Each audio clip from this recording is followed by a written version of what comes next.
Morning all of you. Welcome back. Design of structure 3. Myself Anand Pratap Singh. So it's a video lecture number 3 from Unit 2. This is the syllabus of the Unit 2. We already discussed in the previous lecture. Now, today I discuss about the bolts. Then after types of the bolted joints. Okay, ये सभी चीजें आज हम discuss करेंगे. There are several types of the bolts used to connect the structural elements. Number one is here unfinished bolts. Second one is the turret bolt, then rib bolt, then after high strength bolt and interference bolts. Okay, but जो commonly हम bolt use करते हैं steel structure में एक member से दूसरे members के साथ कनेक्ट करने में, वो है अनफिनिश्ड बोल्ट्स.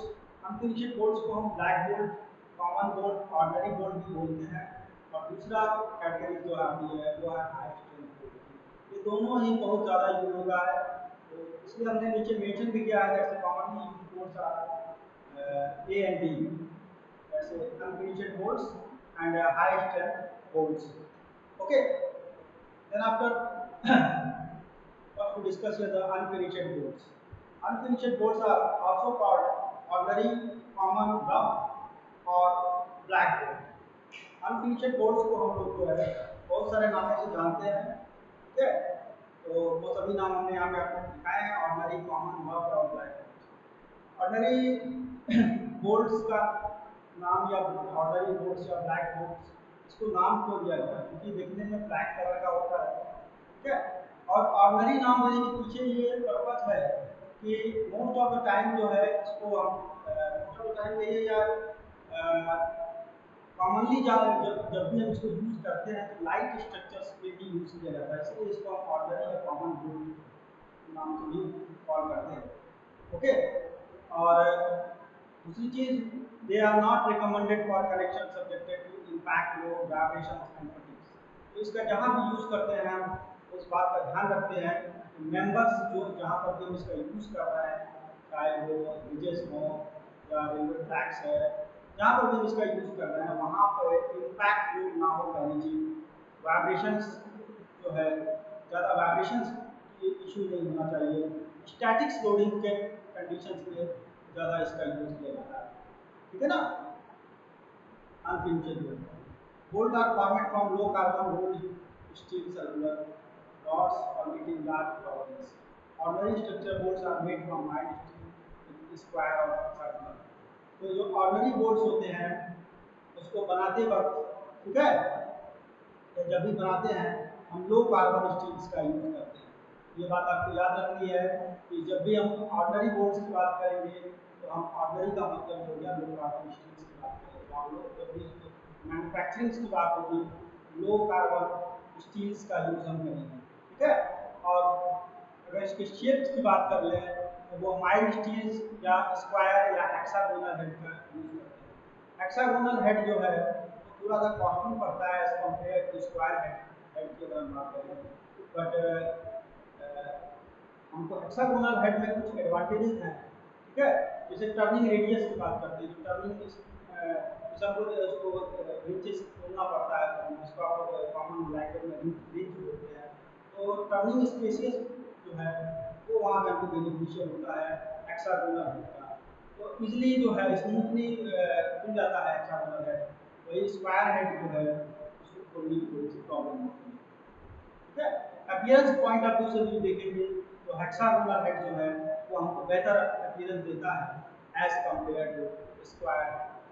ठीक है, तो ये 2-3 पॉइंट्स आपको याद रखिएगा कि सबसे पहले हमने उसको नाम दिया है और नई कॉमन रफ या ब्लैक बोल्ट्स को दिया है. 3 चीज़ें जो है लो कार्बन स्टील की बात किया हमने कि उसको बनाते वक्त लो कार्बन स्टील का यूज़ करते हैं.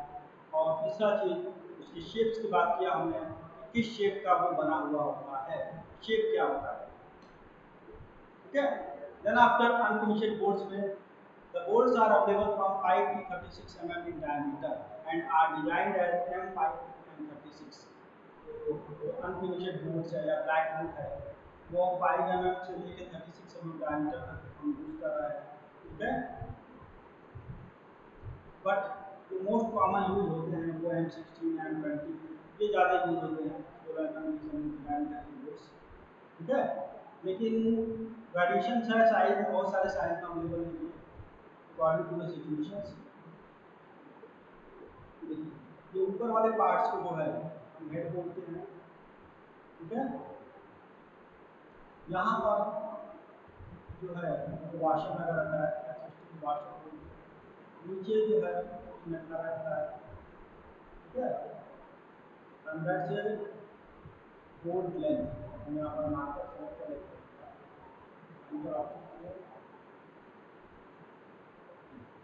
ये जो है हमारा part, that's a board length. ये ऊपर वाला पार्ट जो है वो हेड है, ये हमारा, इसको हम गन बोलते हैं। और ये पार्ट देखिएगा आप, वाशर वाला पार्ट, ये वाशर जो है एक प्रकार से वहाँ पर स्लिपिंग एक्शंस को रोकता है, ठीक है। देन आफ्टर हेक्सागोनल बोल्ट्स की बात करें, ये हेक्सागोनल बोल्ट है, ये स्क्वायर शेप्स वाला है, square shape bolts.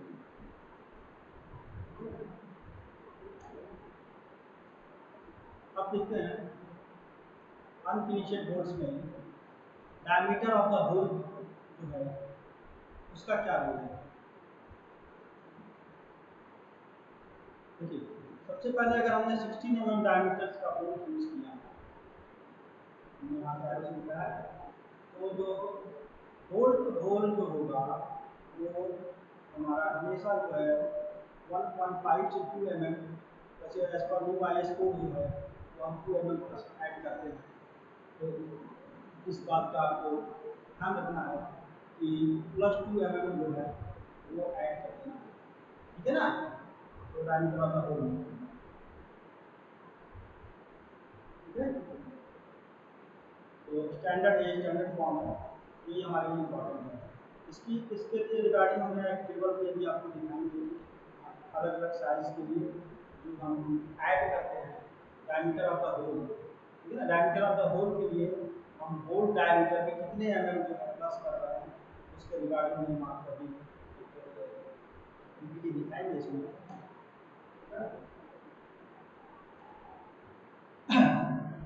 Then after tensile stress area of the, that's a very important point कि tensile stress area of the bolt जो है वो हम कहाँ पे यूज करते हैं। अलग अलग डायमीटर के साइज के बोल्ट के लिए टेंसाइल स्ट्रेस एरिया जो है, वैसे तो बुक्स में ये हम जो टेबल ये यूज किया हुआ है tensile stress area of the bolt का, ये हमने रिफर किया है एसके दुग्गल से, बट आपकी सूटेबिलिटी के पॉइंट ऑफ व्यू से मैं आपको यहाँ बताना चाहूँगा। जैसे ये टेंसाइल स्ट्रेस एरिया है अलग अलग डायमीटर ऑफ द बोल्ट के लिए, 16 mm की, 157 की, 5 तो बट ये टेबल आपके लिए हर जगह अवेलेबल नहीं होगा, ठीक है ना। तो आप क्या करेंगे, कैसे फाइंड आउट करेंगे एग्जाम में कि हम जो है किस डायमीटर बोर्ड साइज के लिए क्या टेंसाइल स्ट्रेस एरिया जो है कैसे कैलकुलेट करेंगे।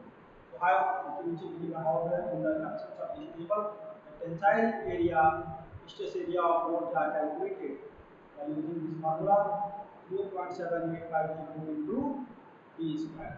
इस फार्मूले का यूज करके अगर d की वैल्यू बदलते जाएंगे जैसे जैसे, तो आपको टेंसाइल स्ट्रेस एरिया की वैल्यू डिफर होती जाएगी, ठीक है ना। ये एक अच्छा फार्मूला है, इसका यूज करके आप टेंसाइल स्ट्रेस आप बोर्ड जो है कैलकुलेट कर सकते हैं। Then after high strength bolt को हम ऊपर थोड़ा सा यहाँ पे क्लियर कर दें। हाई स्ट्रेंथ बोल्ट में और नॉर्मली अभी तो हमने ऑलरेडी बोल्ट्स की बात की आपसे, बट हाई स्ट्रेंथ बोल्ट क्या है इसको भी समझ लेते हैं। These bolts are called friction grip bolts.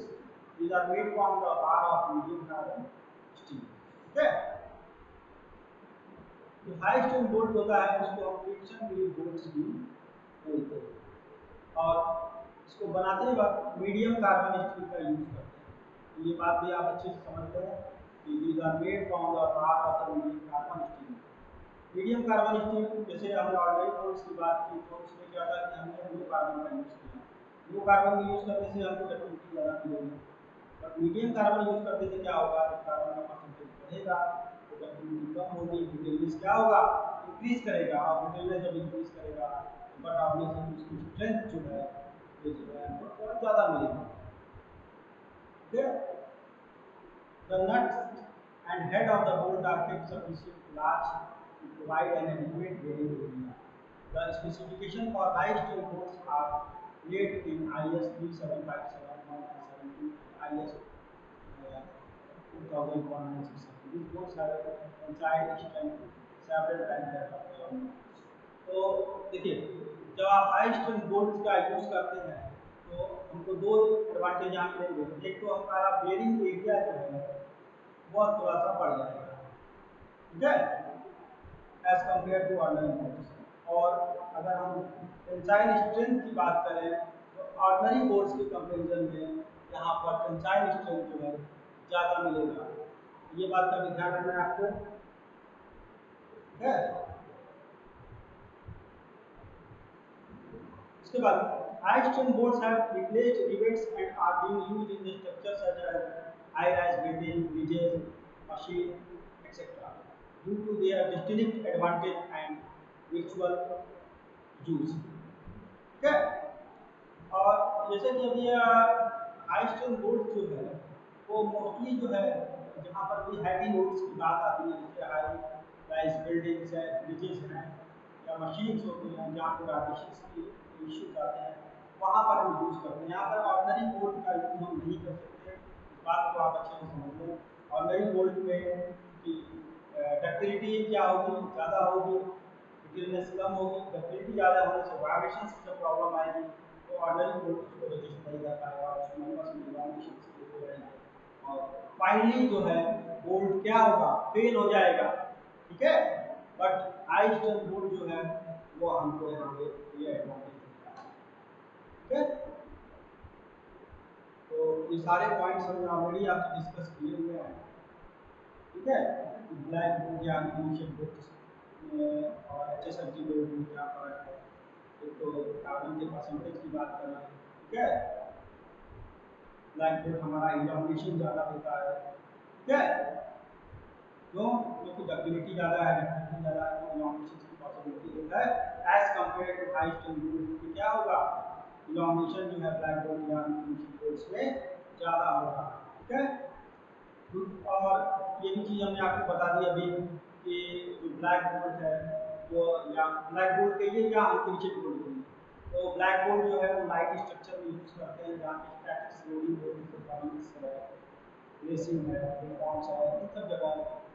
ठीक है। डायनेमिक लोडिंग के लिए जो है वो ब्लैक बोर्ड सुटेबल नहीं है। ये बात भी हमने आपको बता दी है।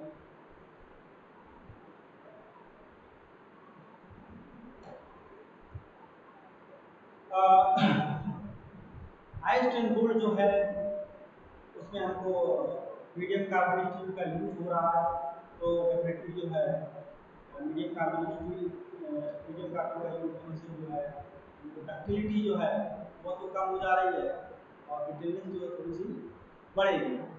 ठीक है। तो हाई स्ट्रेंथ बोल्ट्स जो है वहाँ जहाँ पर भी वाइब्रेशंस की इश्यूज आएगा, जैसे अभी आपने इसको मार्किंग करते हैं, जहाँ पर भी वाइब्रेशंस की बात करेंगे वहाँ पर जो है हम इसको यूज़ करेंगे। ठीक है ना, हाई स्ट्रेंथ बोल्ट को।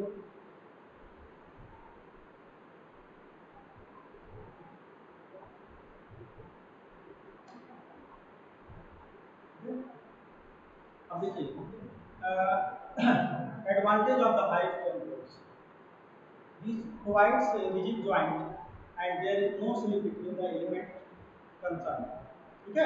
हाई स्ट्रेंथ बोल्ट जो है उनको रिजिड ज्वाइंट देता है और जो स्लिप की पॉसिबिलिटी है बिटवीन द एलिमेंट्स, प्लेट्स लगे हैं या फिर जो भी मेंबर्स कनेक्टेड हैं वहाँ पे स्लिप की पॉसिबिलिटी जो है वो कम हो जाती है। ये जो थोड़ा सा मतलब बड़ा एडवांटेज है हाई स्ट्रेंथ का। ठीक है, last tensile stresses are developed in bolts. Tensile stresses भी जो है वो बोल्ट्स में ज़्यादा डेवलप हुई है, which in turn provide large cracking force to the elements connected। ठीक है, टेंसाइल स्ट्रेसेस बढ़ने की वजह से जो है हमको एक प्रकार से जो क्लैपिंग फोर्सेस जो है वहाँ पे जो कनेक्टेड मेंबर्स के बीच में, ठीक है, वो बेहतर मिल जाता है। मतलब क्लैपिंग फोर्सेस का मतलब जैसे वो क्लैंप कर रहा है, ठीक है ना, एक मेंबर को दूसरे से ज़्यादा क्लैंप कर रहा है, तो टेंसाइल स्ट्रेसेस जब बढ़ेगी तो क्लैंप बेहतर मिल जाएगा। ठीक है, because of the clamping actions load is transmitted by frictions। एक एडवांटेज और मिल जाता है कि अगर क्लैपिंग एक्शंस होगा, फिर because of the clapping actions load is transmitted by frictions only and the boards are not subject to shear and bending। जब clapping action होगा और लोड जब ट्रांसफर हो रहा है ड्यू टू द फ्रिक्शन, ठीक है ना, देखिए लोड ट्रांसफर होने के कई तरीके होते हैं, बट हाई स्ट्रेंथ बोल्ट में जो है वो लोड जो है ड्यू टू फ्रिक्शन ट्रांसफर हो रहा है। ड्यू टू फ्रिक्शन ट्रांसफर होने की वजह से, ठीक है, वहाँ पे शेयरिंग और बेयरिंग फेल्योर पॉसिबिलिटीज जो है, ठीक है, शेयरिंग फेल्योर मतलब due to the shear force and bearing force failure मतलब due to the bending moment. तो इन दोनों की पॉसिबिलिटीज जो है वह काफ़ी कम है। ये एक बहुत बड़ा एडवांटेज है हाई स्ट्रेंथ बोल्ट्स का। ठीक है, then after the frictional resistance is effective outside the hole and therefore lesser load is transmitted to the net section, thus the possibility of failure at the net section is minimized। Okay, there are no stress concentrations in the holes, therefore the fatigue strength is low। हमको fatigue strength भी काफी अच्छी मिल जाती है।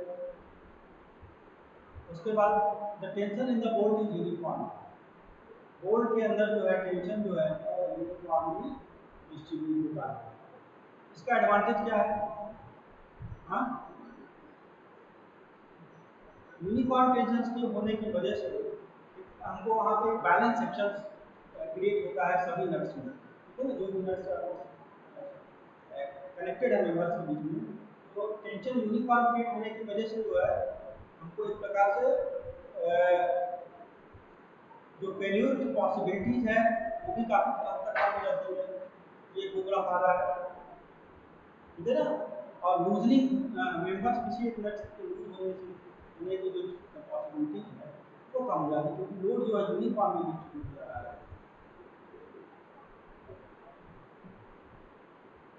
ठीक है, एक सबसे बड़ा एडवांटेज जो है वो मैं आपको यहाँ पर 7 नंबर पर डिस्कस करूँगा, और वो ये है कि few persons are required to make the connection for the cost।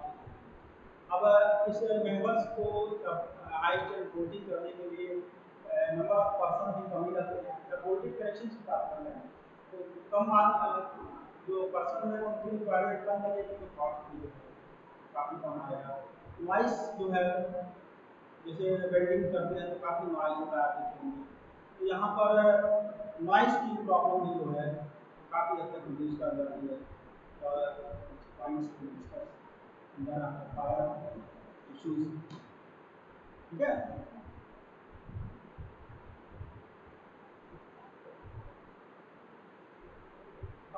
एक चीज़ और है, जैसे अगर आप बोर्ड रिवेटिंग तो रिवेटिंग में क्या होगा कि नंबर ऑफ रिवेट्स हमको बहुत ज़्यादा लगना पड़ता है। ठीक है, एक मेंबर से दूसरे मेंबर से कनेक्ट करने के लिए, क्योंकि रिवेट्स जो है वो उतना जॉइंट नहीं देता है तो वाले सब फ्लैक्सिबिलिटी मेंबर्स, तो उसकी वजह से लेसर नंबर ऑफ बोर्ड्स हम प्रोवाइड करके, ठीक है ना, मेंबर को कनेक्ट कर सकते हैं। ये बहुत बड़ा एडवांटेज है। And last point is the shank of the high strength bolt does not fully fill the hole, so shear and bearings are not the criteria for no transmission as in the case of the rivets which fill the hole। ठीक है, तो जो shanks होते हैं, shanks वाला part हमने आपको दिखाया था, जैसे कि यहाँ पर देखिएगा ये शैंक वाला जो मिडिल वाला पार्ट था, शैंक जो होते हैं हाई स्ट्रेंथ बोल्ट्स में वो होल को कंप्लीटली क्या करते हैं, फिल नहीं करते, ठीक है। तो कंप्लीटली फिल नहीं करेंगे तो shear and bearing are not the criteria for transmission as in the case of the DHC which will the whole complete। ये एक पॉइंट है काफी important. Then after types of the bolted joints, अब हम next slide में types of the bolted joint देखेंगे कि bolted joints किस प्रकार के कनेक्शंस प्रोवाइड कर रहे हैं, टाइप्स क्या है। So there are two types of the bolted joints subjected to axial force load from azimuth to pass to the CG of the group of the, ठीक है। तो दो प्रकार के हमने यहाँ पर आपको दिखाया है, लैग जॉइंट्स हैं। there are two types of the bolted joints subjected to axial force। अगर bolted joints की बात करें, ठीक है, और एक्सियल फोर्स को कंसीडर करना है, ठीक है। एक्सियल फोर्स को कंसीडर जब करेंगे, एक्सियल फोर्स का मतलब क्या हुआ, load are assume to pass through the CG, load जो है हमारा वो सीजी से पास कर रहा है, ठीक है। किसके सीजी से, जो ग्रुप ऑफ द बोल्ट्स है, जो ग्रुप ऑफ द बोल्ट्स है उनके सीजी से पास कर रहा है। जब ग्रुप ऑफ द बोल्ट्स के सीजी से पास करेगा, ठीक है, यानी कि एक्सियल फोर्सेस लगेगा। एक एक्सियल फोर्सेस होता है, दूसरा इजेंट्रिक फोर्सेस होता है। इजेंट्रिक फोर्सेस जो होता है सीजी से कुछ वाइडर सेक्शन से पास करता है, तो वहाँ पे मोमेंट फॉर्मेशन होता है और that's always create a problem, ठीक है ना। इजेंट्रिक लोडिंग जो होती है, चाहे कॉलम पे आ रही हो या किसी भी मेंबर्स पे आ रही हो, वो एक प्रकार से प्रॉब्लम क्रिएट करती है, okay. Lag joints and but joints, इस वीडियोस में हम जो है लैग जॉइंट्स और बट जॉइंट्स के बारे में डिस्कस करेंगे। सबसे पहले देखते हैं लैग जॉइंट्स, ये जो दो फिगर हमने लिया है वो लैग जॉइंट्स का है। यहाँ से थोड़ा सा आप लोग अपनी कंसंट्रेशन पावर को बढ़ा लीजिए और चीज़ों को समझने की कोशिश कीजिए। लैग जॉइंट में क्या होता है, ये एक मेंबर है और दूसरा मेंबर ये है, ठीक है। इन दोनों के ऊपर जो है ये लैपिंग एरिया है, ठीक है, ये लैपिंग एरिया है। तो सिंगल लैप जॉइंट में क्या हो रहा है, सिंगल लैप जॉइंट में क्या होता है, ये एक मेंबर है, मेंबर नंबर 1 और मेंबर नंबर 2, इन दोनों के बीच जो है यहाँ पर हमने वोल्टेज कनेक्शंस को लगाया, ठीक है। इस कनेक्शंस को हम बोलेंगे सिंगल लैप जॉइंट, ठीक है। अब देखिए दूसरा फिगर देखते हैं, ये एक मेंबर है, मेंबर नंबर 1, ये मेंबर नंबर 2, ठीक है। इन दो मेंबर्स को हमने कनेक्ट किया है, ठीक है, that is called double lap joint, ठीक है। यहाँ पर देखिए ये एक मेंबर है, तीन मेंबर्स हैं यहाँ पर, 1 2 और 3, ठीक है। यहाँ पर देखिए इस पार्ट का हमने यहाँ पे इसको तो अलग अलग वे में अलग अलग तरीके से हम कनेक्ट करेंगे मेंबर्स को, मैं आपको बहुत सारे फिगर्स से रिलेटेड दिखाएंगे। दैट्स कॉल्ड लैग जॉइंट, मतलब ओवरलैपिंग हो रही है एक मेंबर से दूसरे मेंबर्स के साथ। लेकिन बट जॉइंट में क्या होता है, बट जॉइंट में ओवरलैपिंग नहीं होती, ठीक है। अब देखिएगा ध्यान से,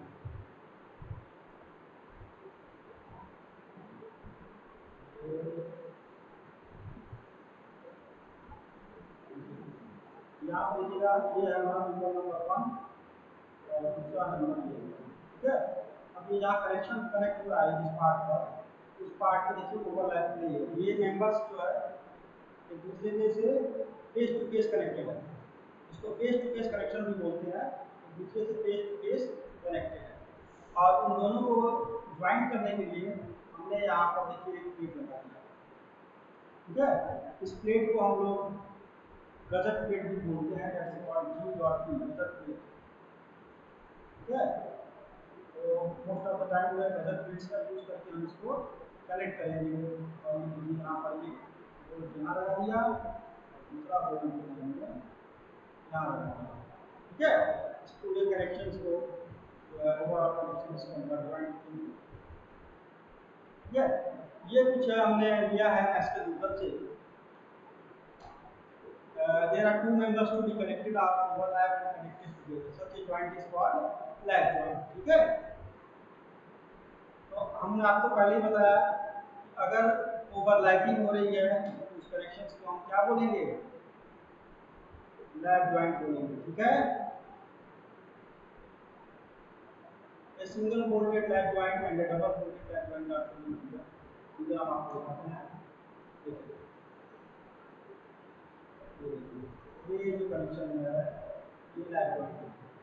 एक मेंबर दूसरे मेंबर के साथ जो है ओवरलैप कर रहा है सिंगल पे और यहाँ पर लोड कर रहा है. ठीक है? अब देखिए डबल बोल्टेड लैप जॉइंट में क्या है? यहाँ पर फिगर नंबर सी में ध्यान दीजिएगा. ये एक नंबर है और दूसरा नंबर ये है. ठीक है? ये हो गया डबल बोल्ट. यहाँ पर मैंने दो बोल्ट लगाए. ये है सिंगल बोल्ट. यहाँ पर मैंने दो बोल्ट लगाए. एक लाइन ये चली बोल्ट की और एक लाइन ये. दो लाइन है. That's called double bolted lap joint. तो कब सिंगल बोलेंगे कब डबल बोलेंगे इसका ध्यान रखिएगा. देखिए ये जो लाइन थी पहली वाली है फिगर नंबर ए में ध्यान दीजिए. ये फिगर नंबर ए जो है इसको हम बोलेंगे सिंगल बोल्टेड लैप जॉइंट. ठीक है? यहाँ फिगर में देखिए इस फिगर में भी हम फिगर नंबर बी में ध्यान दीजिए. फिगर नंबर बी जो है वो भी सिंगल बोल्टेड लैप जॉइंट है. ठीक है? ए में क्या दिखा रहा है? ए फिगर आपको ये बता रहा है कि सिंगल लैप जॉइंट बता रहा है. फिगर नंबर बी बता रहा है हमको क्या? Single bolted lap joint. हमने डायरेक्ट सिंगल बोल्ट लगा दिया. उसके बाद फिगर नंबर सी पर ध्यान दीजिएगा. वो क्या कह रहा है? Double bolted lap joint. ठीक है? तो हमने डिटेल्स आपको दे दिया है जो हम लोग ऑलरेडी डिस्कस किए हैं अभी. उसी में इजेंट्रिक कनेक्शन भी होता है. जब इजेंट्रिक कनेक्शन जब होगा तो सीजी से कुछ रूट से पास करेगा. वो चीज़ हम बाद में डिस्कस करेंगे अभी. ठीक है? बट ज्वाइंट की बात करें तो बट ज्वाइंट में हमने ऑलरेडी आपको बताया है कि फेज टू फेज कनेक्शन होता है या उसको पिन टू पिन कनेक्शन भी बोलते हैं.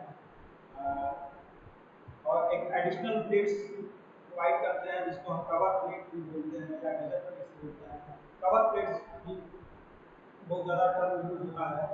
ठीक है? और कभी कभी सिंगल कवर लगाते हैं कभी कभी डबल कवर लगाते हैं. तो ये चीज़ें हम जो है जब अपनी प्रॉब्लम से स्टार्ट करेंगे जब न्यूमेरिकल कोर्स में आएंगे तो देखेंगे अभी हम फिगर से आपको दिखा देते हैं. देखिए ये जो पोर्शन है हमारा that's called single cover but. Okay? यहाँ पे देखिए दो प्लेट्स है. ये प्लेट नंबर 1 प्लेट नंबर 2 और इसके ऊपर एक जो है इस कवर प्लेट को लगा देते हैं. ठीक है? इसको बोलते हैं हम single cover single bolted but. यहाँ पे देखिए फिगर में इस चीज़ को अच्छे से क्लियर किया है. फिगर को ध्यान दीजिए. तो ये जो बोल्ट लगा है ये ठीक है इस बोल्ट की वजह से ये प्रॉब्लम में दिखाई देगा और इस बोल्ट की वजह से प्रॉब्लम में दिखाई देगा. अभी 4 बोल्ट लगा दिया हमने. लेकिन ये जो क्या है एक ही लाइन है ना. यहाँ पर आपका कंटिन्यूएशन है. आप जब आप इसको रीड करेंगे तो आप ये बोलेंगे single cover single bolted but. ऐसा नहीं कि 4 बोल्ट लगा तो सिंगल कवर 4 बोल्टेड नहीं. ऐसा नहीं. Single cover single bolted but. ठीक है? अब देखिए इस फिगर को ध्यान से देखिए. ठीक है? यहाँ पे क्या है बोल्ट की लाइन कितनी है? लाइन ध्यान रखना है. यहाँ पे एक लाइन है. ये यहाँ से पिन टू पिन कनेक्शन हुआ है. ये सेंटर लाइन है यहाँ पर. ठीक है? ये नंबर की सेंटर लाइन है. ठीक है? इस सेंटर लाइन के आप लेफ्ट साइड देखिए या राइट साइड किसी एक तरफ आपको देखना है और उसको आप उसका नाम जो है आप पढ़ सकते हैं या उसको एक्सप्लेन कर सकते हैं. देखिए हम इसके लेफ्ट साइड देखेंगे. ठीक है? यहाँ पे हमको प्लेट्स कितनी देखी यहाँ पे ध्यान दीजिएगा. यहाँ पे मेंबर्स कितने जगह देखिए. मेन मेंबर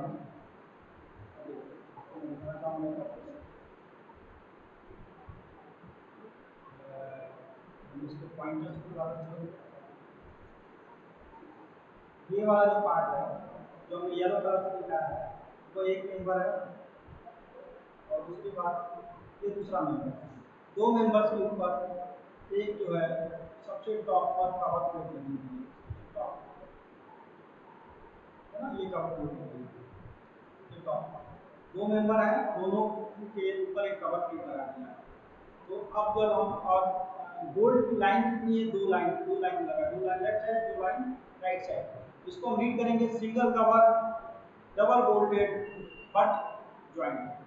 ठीक है ना, सिंगल कवर, कवर तो एक ही लगा हुआ है और कितने बोल्ट लगे हैं, डबल बोल्टेड, यानी कि दो लाइन लगी हुई है बोल्ट की, दैट्स कॉल्ड डबल बोल्ट। तो ये आप लोग जो है अच्छे से समझ लीजिएगा। Thank you. नेक्स्ट स्लाइड में जो है हम जो है इसके आगे डिस्कस करेंगे आपसे।